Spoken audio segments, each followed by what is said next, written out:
మొత్తానికి బతుకమ్మ ఉత్సవాలు పెద్ద ఎత్తున జరుపుతున్నట్టు ఉన్నారు. అయితే ఈ బతుకమ్మ చీరల విషయానికి వస్తే ఏం చెప్తారు? ఎందుకంటే బతుకమ్మ చీరలు సంక్రాంతికి ఇస్తామని చెప్పేసి ఒక ప్రకటన విడుదల చేయింది. ఏం చెప్తారు? బతుకమ్మ పండుగ వచ్చిందంటేనే ఆడబిడ్డలకు బాపు కేసీఆర్ గారి హయాంలో 10 ఏళ్ల పాలనలో చీరలను పుట్టింటికి సారలెక్క చీరలను పంపించేటోడు.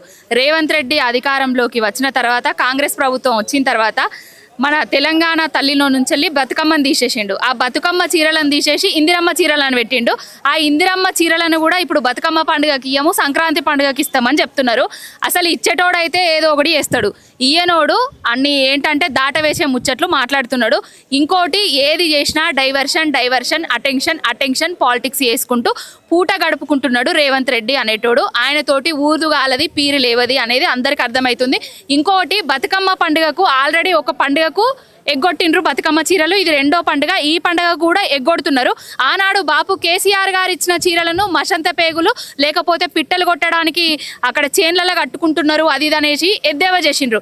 మరి వీళ్ళు అధికారంలోకి వచ్చి పట్టు పితాంబరాలు వంచుతాము అని ప్రచారాలు చేసుకొని ఇప్పుడు ఎందుకు పంచకుండా పోతున్నారు? ముఖం నేలకేసి చూస్తున్నారు ఎందుకు అనేది నేను కాంగ్రెస్ వాళ్ళని అడుగుతున్నా.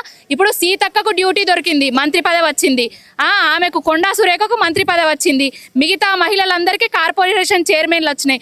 మరి బోట్లేసి గెలిపించిన ఆడబిడ్డలకు కనీసం చీరలు కానీ 2500 కానీ ఆడబిడ్డలకు తులం బంగారం కానీ ఏ హామీని నెరవేర్చకుండా మొత్తం నల్లమొఖం వేసుకొని ఢిల్లీ అత్తానా పోతానా ఢిల్లీ చుట్టూ తిరుగుతానా తప్ప ఈ తెలంగాణ రాష్ట్ర ప్రజలకు కానీ తెలంగాణకు కానీ ఒక్కటి కూడా ఉపయోగకరమైన పనులు చేయలేదు రేవంత్ రెడ్డి కాంగ్రెస్ పార్టీ. రైట్, ఇంకా మూసీ విషయానికి వస్తే మొత్తం అంతా కూడా మునిగిపోవడం జరిగింది. అటు మూసీ పరివాహక ప్రాంతాలన్నీ కూడా అక్కడ ఉన్నటువంటి ప్రజలు చెప్తున్నటువంటి మాట, హైడ్రా కానీ జీహెచ్ఎంసీ కానీ వచ్చి మమ్మల్ని పట్టించుకున్నటువంటి దాఖలు లేవు, ఇప్పటి వరకు మేము చాలా ఇబ్బందులు పడుతున్నామని చెప్పేసి మాట్లాడుతున్నారు. ఏం చెప్తారు అక్క? ఇప్పుడు మూసి అది మునిగిపోవడానికి కారణం రేవంత్ రెడ్డి.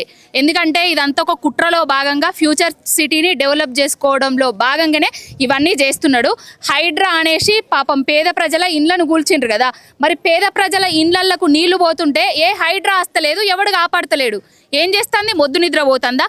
నాలాలు సరిగ్గా తీయరు. అసలు పారిశుద్ధ్య కార్మికులకు జీతాలు ఇవ్వరు. ఎవరు? మున్సిపల్ అడ్మినిస్ట్రేషన్ డిపార్ట్మెంట్ మంత్రి అసలు ఎవరు చేస్తున్నారు? ఏంది? ఎవరి అవగాహన రాహిత్యం వల్ల ఇలాంటి ఘటనలు జరుగుతున్నాయో ప్రజలందరూ చూస్తున్నారు. ఏది జరిగినా ఏది చేసినా కూడా రేవంత్ రెడ్డే దీనికి అంతటికి బాధ్యుడు. రైట్, ఇంకా బీసీ రిజర్వేషన్స్ విషయానికి వస్తే ఏం చెప్తారు? స్వాగతిస్తున్నారా జీవోని? మీరు జీవోలు స్వాగతించడానికి మేమేమన్నా ఎర్రిపప్పలం అనుకుంటున్నారా? కామారెడ్డి డిక్లరేషన్ మీరు అనుకున్న ప్రకారమే 42% ఇచ్చారు కదా. అరే, కామారెడ్డి డిక్లరేషన్ సాక్షిగా అధికారంలోకి రాగానే బీసీ కమిషన్ నివేదిక ఆధారంగా 6 నెలల్లోనే 42% చట్టబద్ధంగా రాజ్యాంగబద్ధంగా బీసీ బిడ్డలకు అందరికీ 42% రిజర్వేషన్ ఇస్తామని చెప్పిండ్రు. మాకు చట్టబద్ధంగా రాజ్యాంగబద్ధంగా వచ్చే రిజర్వేషన్లు కావాలి కానీ ఏవో ఊకదంపుడు జీవోలు తీసుకొచ్చి ఇదివరకు ఒకసారి అట్లనే చేసిండ్రు. రంగులు చల్లుకున్నారు, 42% రిజర్వేషన్లు ఇచ్చినాము, బీసీలు పండుగలు చేసుకోరు ఆహా ఓహో అన్నారు. మళ్ళీ ఏం చేసిండ్రు? ఇప్పుడు మళ్ళీ జీవోలు అని అంటున్నారు. ఇదంతా కాని ముచ్చట్లు. ఆయనకు పని చేతగాక ఇవన్నీ. స్థానిక సంస్థల ఎన్నికలకు వెళ్తే మరి ఏంటి పరిస్థితి? బీఆర్ఎస్ పార్టీ పోటీ చేస్తుంది అసలు? ఏం మాట్లాడుతున్నారు మీరు? బీఆర్ఎస్ పార్టీ ఎక్కడ నిలబడ్డా కూడా బ్రహ్మరథం పట్టబోతున్నారు. ప్రజలు స్వాగతించకుండా మీరెళ్ళి ఎన్నికలకు వెళ్తారు. మేమెందుకు ఎన్నికలకు వెళ్ళమంటున్నాము? ఆయన ఏదైనా చట్టబద్ధంగా రాజ్యాంగబద్ధంగా ఇచ్చే 42% రిజర్వేషన్ కావాలని మేము కొట్లాడుతున్నాం. ఓన్లీ జీవోలతోటి కాలం గడుపుడు కాదు, జీవోలతోటి టైం వేస్ట్ చేసుడు కాదని చెప్తున్నాం మేము.